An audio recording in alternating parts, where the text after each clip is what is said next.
The chamber fell silent. High Arbitrator Velshawn stood at the center platform, his three eyes scanning the assembled representatives from across the galaxy.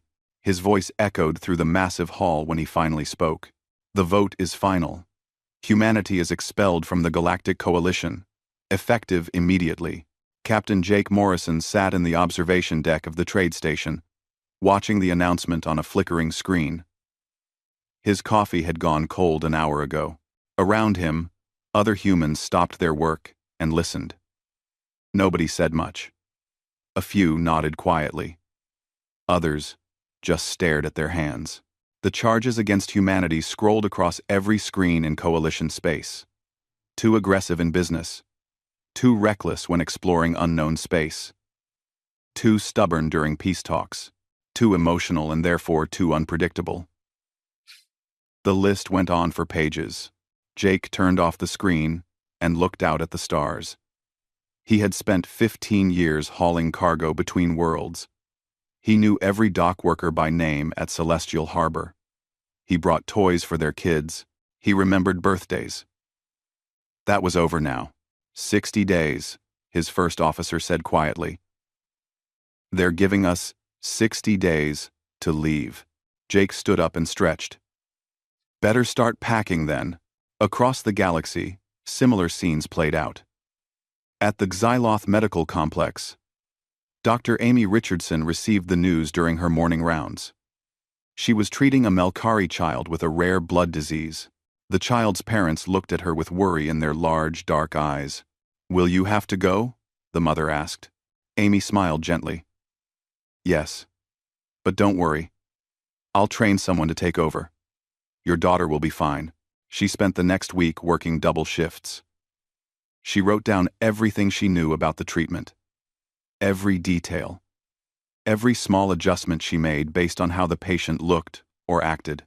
She knew the replacement doctor was smart and capable. She just hoped all the small human instincts she used could fit into words on a page. Lieutenant Kyle Chen stood on the wall of the defense station on Talos 9, looking out at the wilderness beyond. He had spent 5 years keeping this frontier world safe. The Zephron officer, who would replace him, stood beside him, taking notes. "The sensors will tell you if anyone approaches," Kyle explained. "But don't just trust the sensors. The raiders out here are smart. They know how to fool machines." "How do you catch them then?" the Zephron asked. Kyle shrugged. "I just think about what I would do if I wanted to sneak past. Then, I watch for that." The Zephron wrote this down, though his face showed confusion. His people followed rules and protocols. The idea of thinking like a criminal seemed strange to him. At the Interspecies Academy, Professor Danny Wright was cleaning out his office. Students kept stopping by to say goodbye. A young Cathari female lingered at the door. "Professor Wright, I don't understand. Why are you all leaving so quietly? Humans always seemed so loud about everything." Danny packed another box of books. "Being loud, when you're angry, doesn't help anyone. Besides, the council made their choice. We respect that. But you disagree with it." "Of course we do. But making a scene won't change anything. It'll just make everyone uncomfortable." He smiled at her. "Sometimes, the best thing you can do is leave with dignity." The student left looking more confused than before. All across Coalition space, humans began their quiet exodus. They transferred their duties. They said goodbye to friends.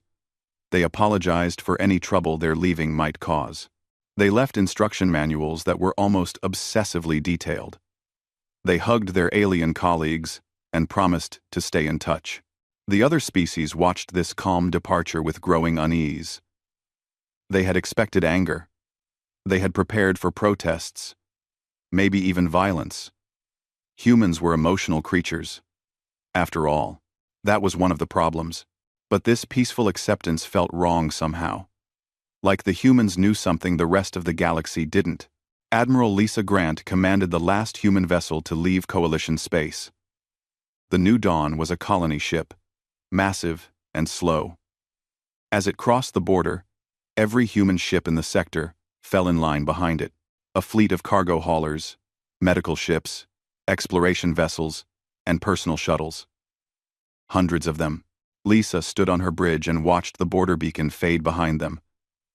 Her crew was silent. After 300 years of being part of something bigger, humanity was alone again. Set course for Earth, she said quietly.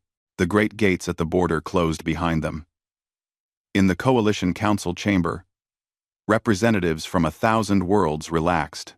High Arbitrator Velshon made a short speech about difficult decisions and bright futures. The Cathari began calculating profits from the human trade routes they would inherit. The Zephrons planned their new defensive strategies. The Melkari Medical Corps discussed expanding into human facilities. Nobody noticed the small things yet. The water recycler on Station Vega 7 that ran a bit rougher without Danny Wright's daily adjustments. The trade relationships that were built on handshakes and trust instead of contracts. The sick patients who would need treatments that weren't in any official database. In human space, Jake Morrison docked his ship at a station he hadn't seen in 20 years. Earth. Station Alpha. It looked different. Older. But when he stepped off his ship, the gravity felt right in a way it never had anywhere else. Amy Richardson met her family at the spaceport. Her sister hugged her tight and asked if she was okay. "I'm fine," Amy said. And she meant it. She was sad, yes. Disappointed. But also something else. Something that felt almost like relief. Kyle Chen reported to Earth Defense Command and was surprised to find he wasn't alone. Hundreds of other peacekeepers had come home. They shared stories over drinks. They laughed about the strange aliens they'd protected. They made plans. The galaxy thought it had removed a problem. The humans settled back into their small corner of space and got to work. Time would tell who had made the mistake. 3 months passed like a pleasant dream for the Galactic Coalition. The council members congratulated themselves during their meetings. They had made a hard choice. Yes. But the right one. The galaxy was more orderly now. More predictable. High Arbitrator Velshon reviewed the reports with satisfaction. Human territories had been redistributed. Their trade routes were being managed by proper businesses. Their defense stations were manned by trained military personnel. Everything was running according to protocol. Then Station Vega 7 sent out a distress signal. The station master, a nervous Trell named Koss, stood in the control room watching alarms flash across every screen. The water recycling system had crashed. 12,000 residents had maybe 4 days of water left. "How did this happen?" Koss demanded. "The system passed inspection just last month." The chief engineer pulled up the maintenance logs. "According to this, everything is within normal parameters. The system should be working fine. Thanks for watching." "But it isn't," Koss said, stating the obvious. They evacuated the station. It took 3 days and cost the Coalition millions in emergency response. Later, a repair team found the problem, a design flaw in the original system, something that should have caused failures years ago. In the notes, they found a reference to Wright's Manual Compensation Protocol, AT. They searched the database. Danny Wright had been the human technician assigned to Vega 7. He had discovered the flaw within a week of arriving. Instead of reporting it and waiting months for official repairs, he had simply fixed it himself. Every day. For 6 years. A 5-minute adjustment that he never bothered to mention because it seemed too small to matter. The new engineer stared at the notes. He did this every single day. For 6 years? Humans were odd about responsibility, his supervisor said. At the Xyloth Medical Complex, Dr. Shenva was losing patience. The crimson fever outbreak had started small, but it was spreading. She followed every treatment protocol exactly. The mortality rate was 30%. She pulled up the records from the previous outbreak. 5 years ago, Dr. Amy Richardson had treated it. Her mortality rate was 9%. Shenva read through Amy's notes carefully. The human doctor had combined treatments from 3 different medical traditions. She had mixed Melkari antiviral compounds with Cathari immune boosters and added something from human medicine called supportive care. The official protocols say these treatments shouldn't be combined, Shenva said to her colleague. Then how did the human make it work? Shenva read further. Amy's notes were detailed. But they kept mentioning things like, patient seemed responsive, and adjusted dosage, based on energy levels, and just had a feeling, we should try this. Feelings. Humans always trusted their feelings. Shenva tried to follow the notes exactly. But without Amy's instinct for reading patients, the results were poor. 43 people died, who might have lived. On Talus 9, the raiders came at dawn. They hit 3 settlements, before the defense grid even registered the attack. The Zephyron military responded within minutes, establishing a defensive perimeter exactly as their training prescribed. The raiders scattered and regrouped. They attacked from unexpected angles. They used tactics that made no strategic sense. They were messy and chaotic, and completely unpredictable. Commander Zeth watched in frustration as his perfectly organized defense fell apart. Why don't they follow any logical pattern? His second officer checked the historical records. According to this, Lieutenant Kyle Chen dealt with 17 raid attempts in 5 years. He stopped all of them. How? The officer read the report and frowned. It says he predicted their movements using something called intuition, and he often violated standard defensive protocols to counterattack in unexpected ways. That's not proper military procedure, Zeth said. No, sir. 6 settlements were damaged before the raiders withdrew. No one died. But the Zephyron forces looked foolish. Worse, the raiders would be back. They knew the defenses were predictable now. At the Central Diplomatic Center, Counselor Mira sat in her office surrounded by reports of failed negotiations. Border disputes, that should have been simple to resolve, had escalated into shouting matches. Trade disagreements that once would have been settled in days were dragging on for months. She compared the current success rate to previous years. The difference was staggering. What changed? She asked her assistant. The assistant, a young, peaceful one named Soren, hesitated. The only major change in the past year was the departure of human mediators. Humans weren't trained diplomats. Most of them were just merchants or engineers who happened to be present during disputes. Yes, counselor. But they were very effective. Mira pulled up the records. Humans had been involved in 68% of successful dispute resolutions over the past decade. She read through the transcripts. The humans rarely followed proper diplomatic procedure. They interrupted people. They made jokes during serious discussions. They sometimes ignored the facts entirely and focused on feelings. It should not have worked. But it did. They could understand both sides simultaneously. Soren offered. Even when the positions were completely contradictory, they would just hold both truths in their minds and find a middle path. That's not logical, Mira said. No, counselor. But logic doesn't solve every problem. The reports kept coming.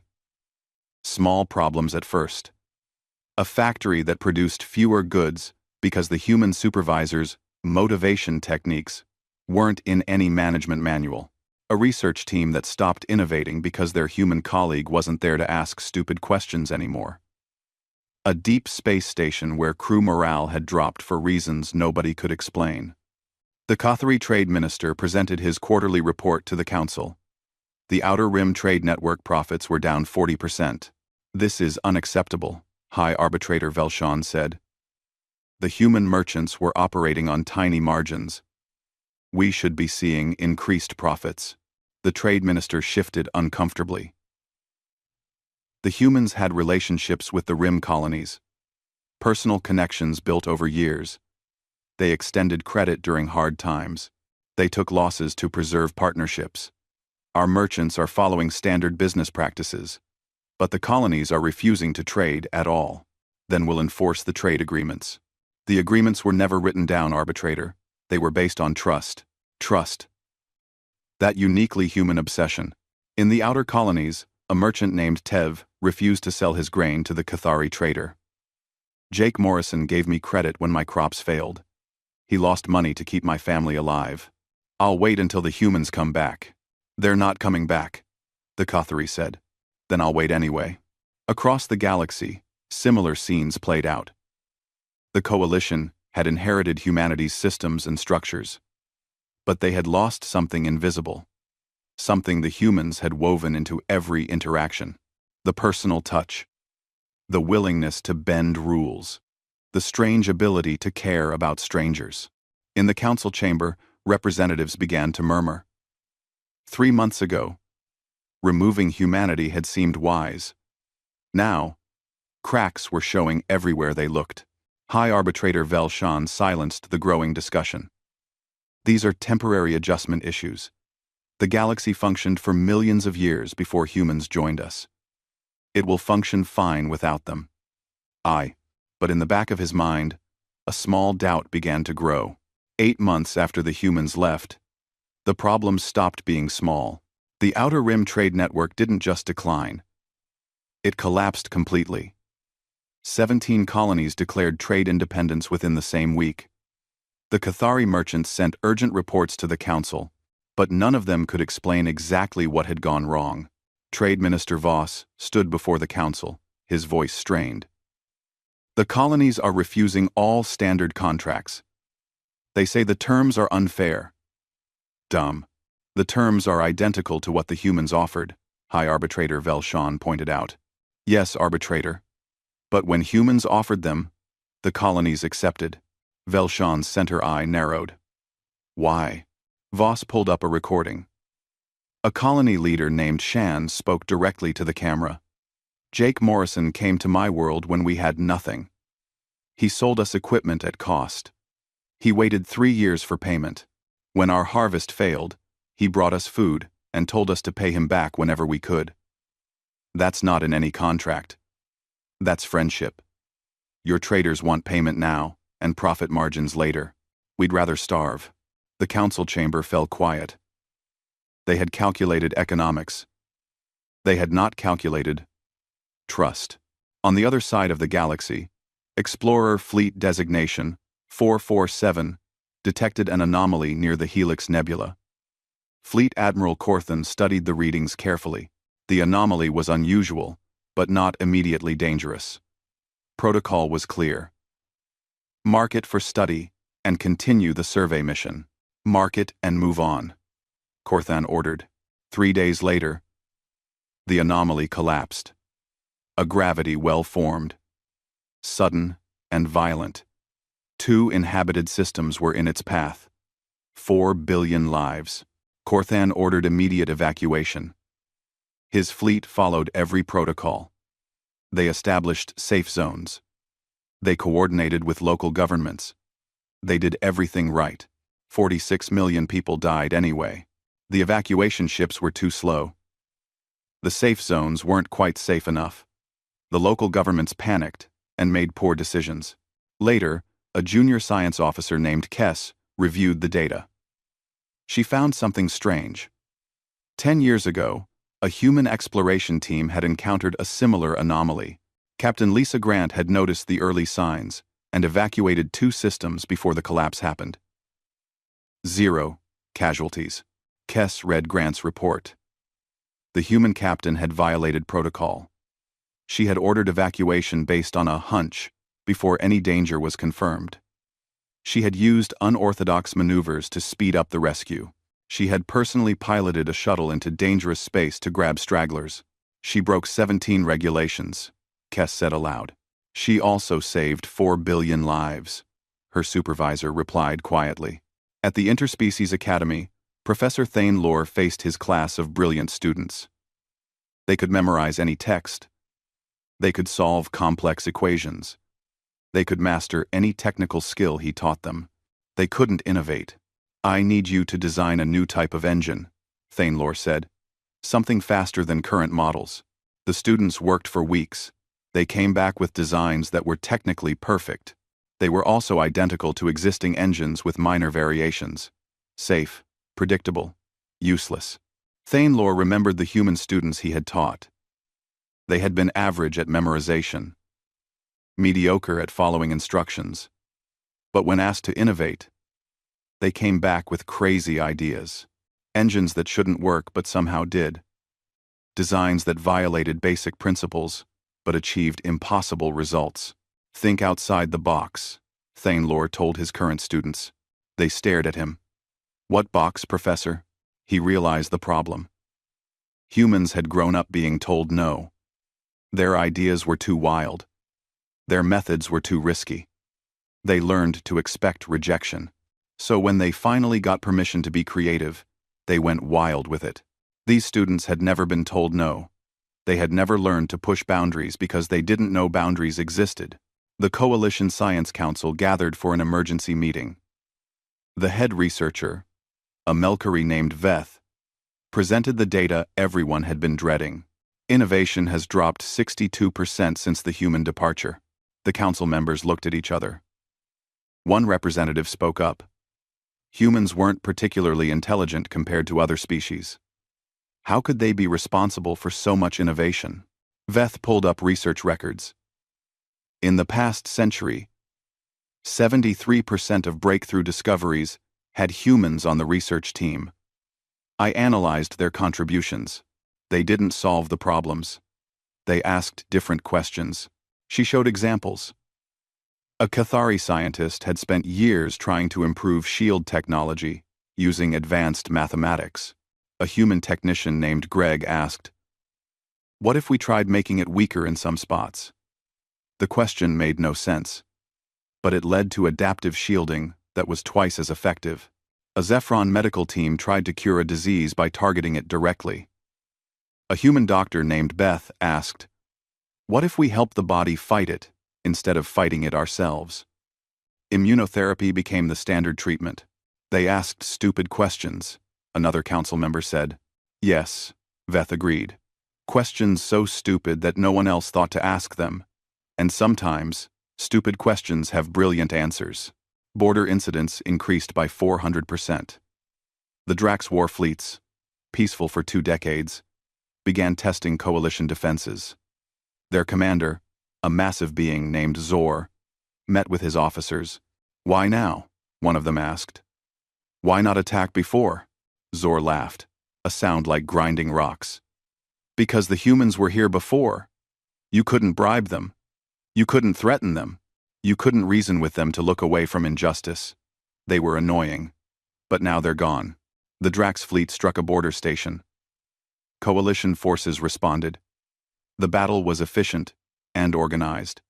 The coalition won easily, but more Drax ships kept coming. They knew the coalition would win each battle. They also knew the coalition would follow rules. Rules could be exploited.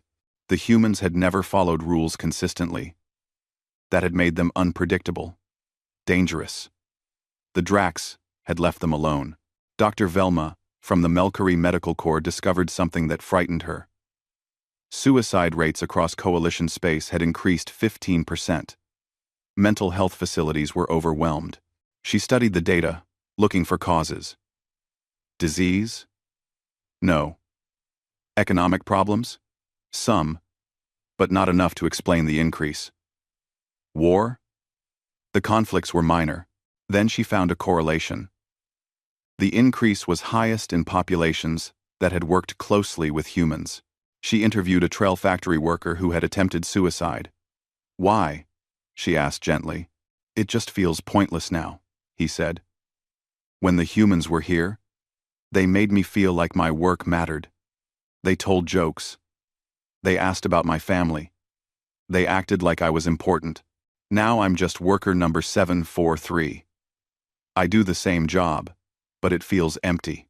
Velma had dismissed human concepts like morale as emotional weakness. The data was proving her wrong. Humans had made their friends feel valued, feel hopeful, feel like they mattered. No one had measured it because it seemed too soft to quantify. Now its absence left a hole. High Arbitrator Velshon read report after report, each one worse than the last. The galaxy wasn't ending, but it was diminishing, growing smaller, less vibrant, less alive. He called an emergency council session. The chamber filled quickly. Every representative had their own horror story to share. The trade minister spoke of economic collapse. The military commander spoke of security failures. The science director spoke of innovation drought. The medical chief spoke of rising despair. "We made a mistake," Junior Arbiter Kesslin said quietly. The chamber erupted. Half the representatives shouted in agreement. The other half defended the decision. Velshon called for order. "The question before us is simple," he said. "Do we invite the humans back?" The debate lasted through the night. Pride fought against necessity. Principle clashed with pragmatism. Finally, as dawn broke over the council world, the vote was called. The motion to invite humanity back passed, 847 to 3. Velshon looked at the results and felt both relief and dread. They had made the right choice. But would the humans accept? The message took 2 weeks to reach Earth. High Arbitrator Velshon had written it himself, spending 3 days choosing every word. It was beautiful, humble, complete. To the people of Earth and all human colonies, it began. We were wrong. The message acknowledged every mistake. It explained how the galaxy had suffered without humanity. It offered reparations for the expulsion. It proposed a new treaty, one that would make humans equal partners, not just members. "We need you," it concluded. "Please come home."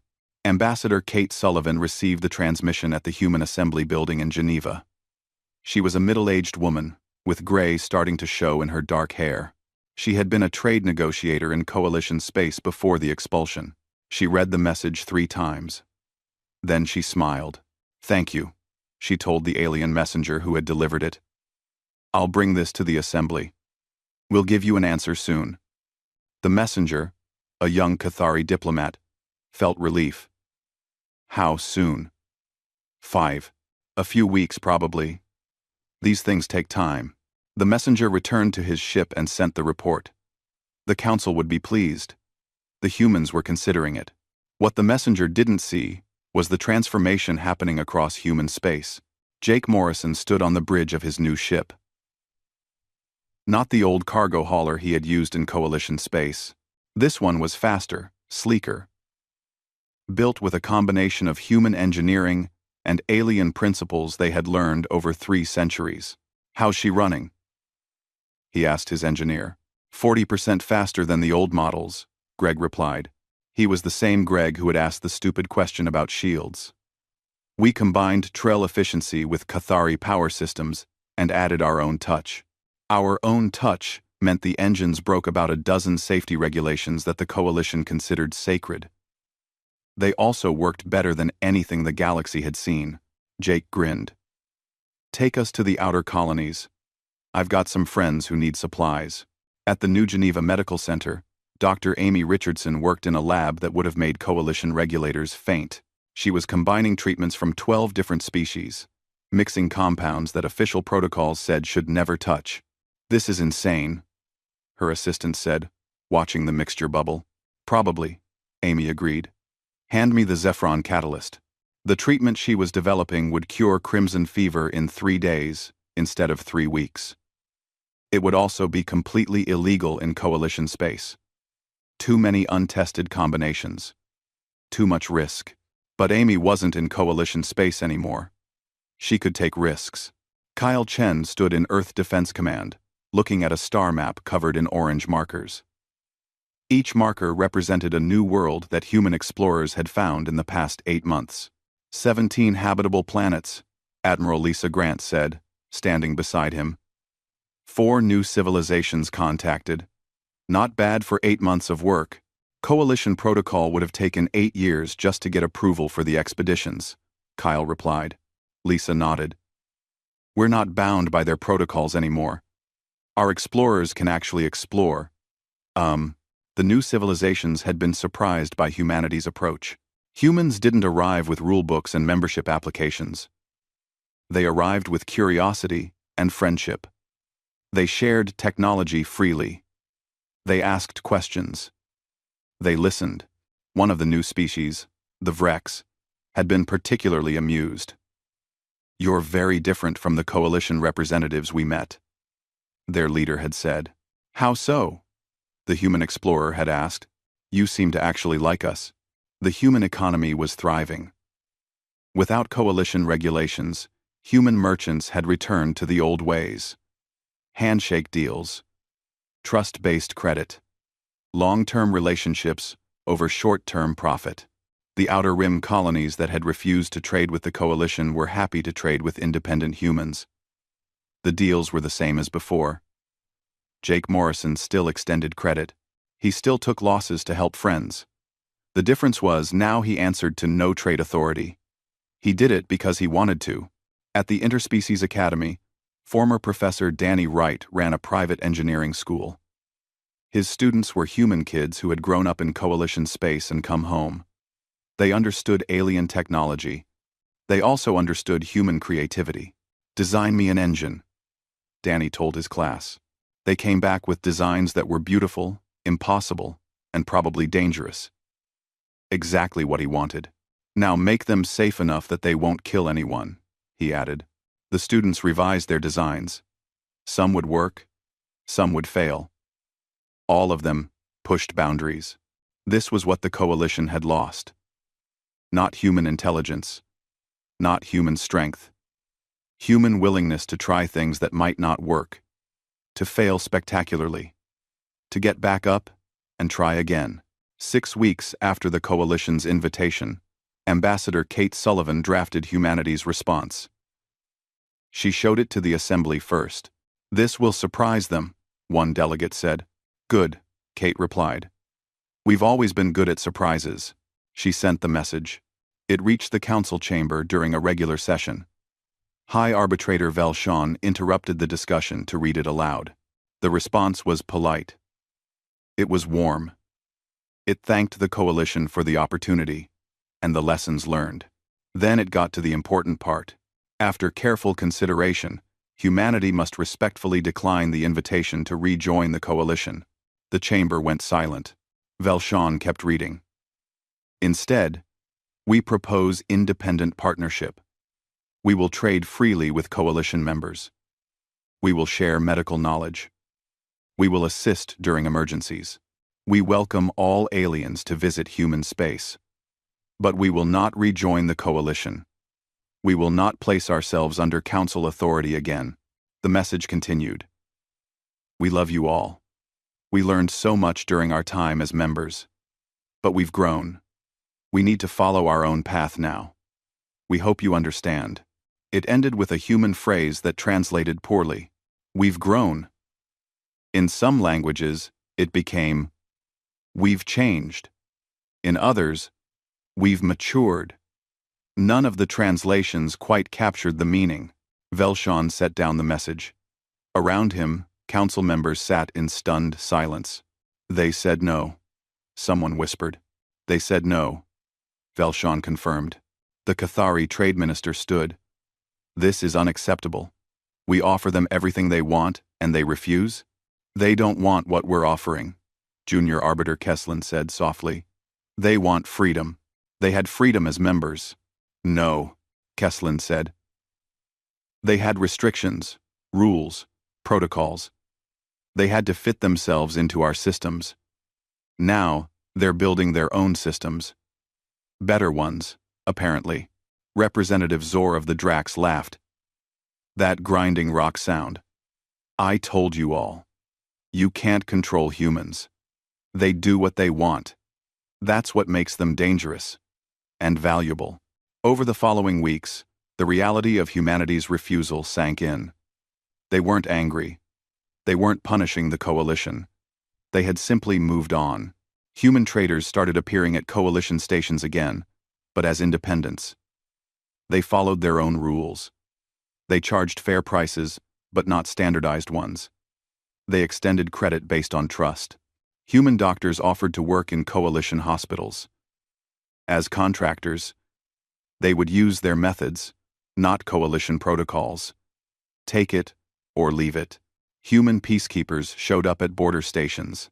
As hired security, they would protect coalition space.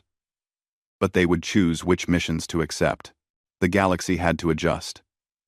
For millions of years, species had two choices: join the coalition or stay isolated. Humans had created a third option: be part of the galactic community without being part of the government. Other species started to notice. Small, independent worlds that had always felt pressured to join the coalition suddenly had an alternative.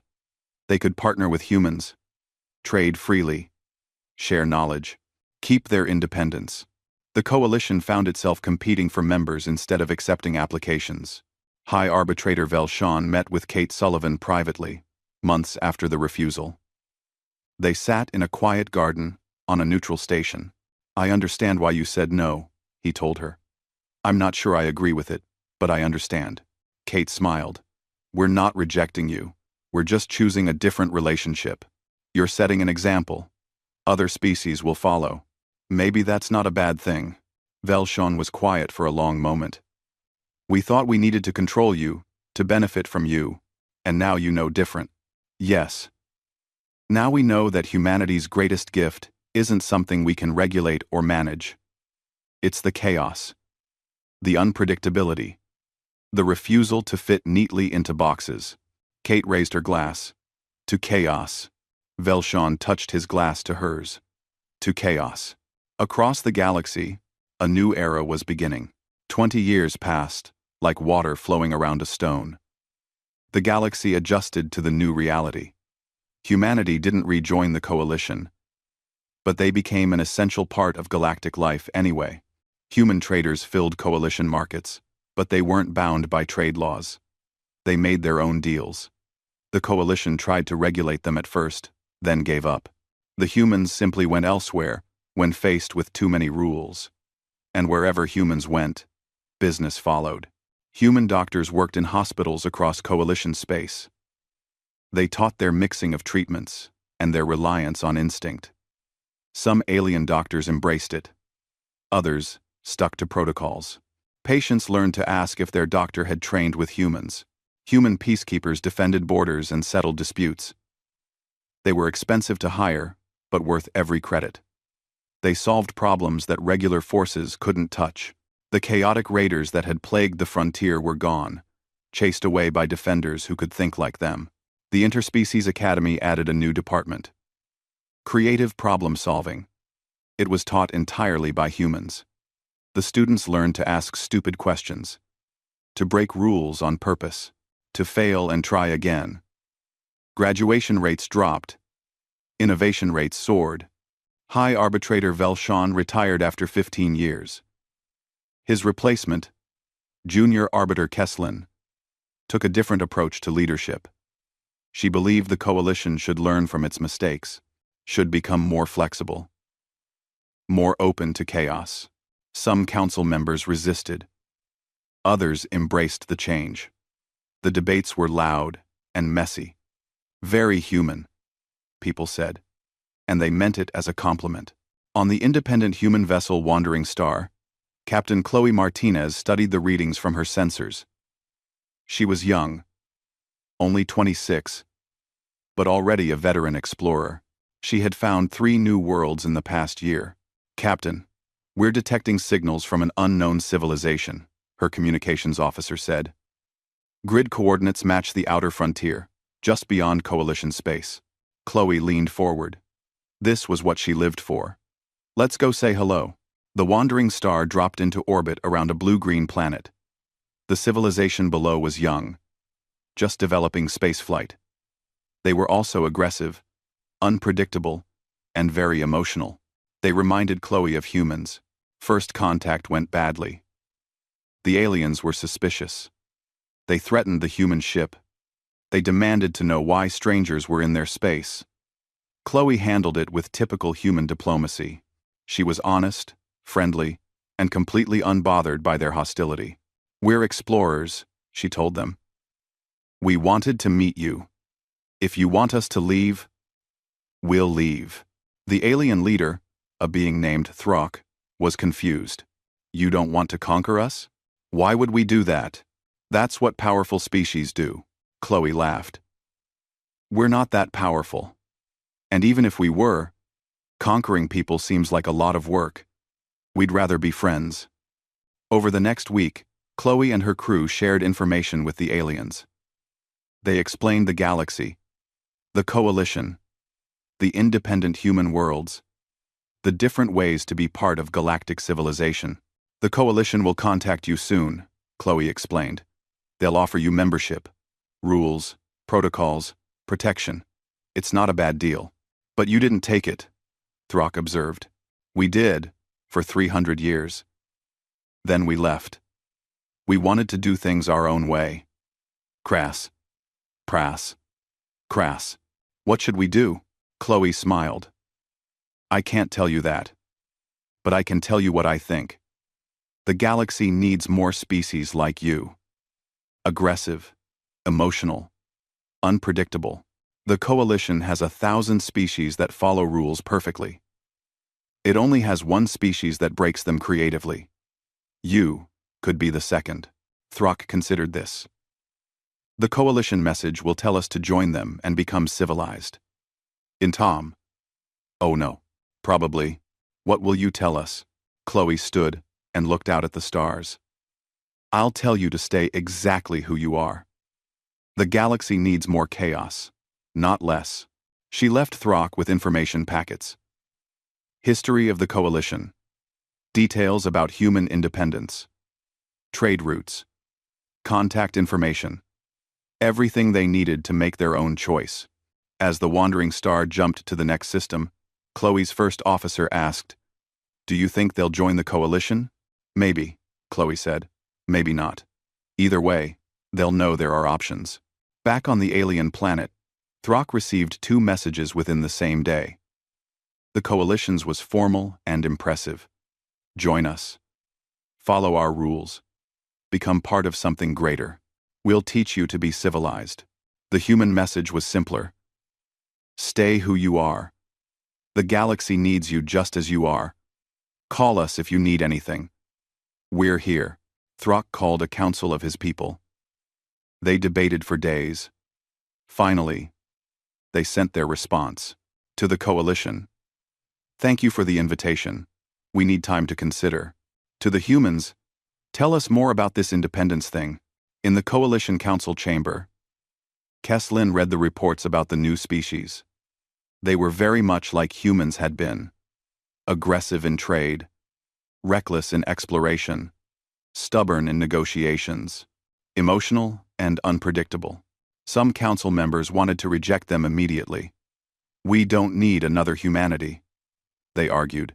That's exactly what we need, Kesslin replied. The galaxy is too orderly, too predictable. We need species that challenge us, that make us uncomfortable, that force us to grow. The debate was fierce. The vote was close. The new species could join but would have more freedom than traditional members. A compromise between control and chaos. Kesslin sent the message personally. She also added a note. We learned from humanity that sometimes the most valuable members are the ones who don't quite fit. Welcome to the galaxy. We're glad you're here, exactly as you are. On Earth, Ambassador Kate Sullivan read the news about the new species. She was older now. Her hair completely gray. She had watched the galaxy change over 2 decades. Watched it become more flexible, more accepting of difference. We did that, her assistant said. By leaving, we taught them to value what we were. Kate nodded. Sometimes the best way to help someone is to let them miss you. In human space, life thrived. The colonies were prosperous. Trade was booming. Innovation flowed freely. Humans still worked with the coalition, but on their own terms. They were partners, not members. Friends, not followers. Jake Morrison retired from trading and opened a restaurant on Earth. He served food from 100 different worlds. The place was always packed. People came for the food, but they stayed for the stories. Jake had 1 million of them. Amy Richardson ran the New Geneva Medical Center. She trained young doctors in the art of creative medicine. Learn the protocols, she told them. Then learn when to break them. Kyle Chen commanded the Human Defense Forces. They were small, but effective. When the Drax tested coalition borders, they hired human defenders. When pirates attacked trade routes, they called Kyle. He never failed to show up. Lisa Grant became the governor of New Horizons, the first colony humans had founded after leaving coalition space. It was a beautiful world, full of species from across the galaxy. Humans, aliens who had left the coalition, independent traders, artists, explorers.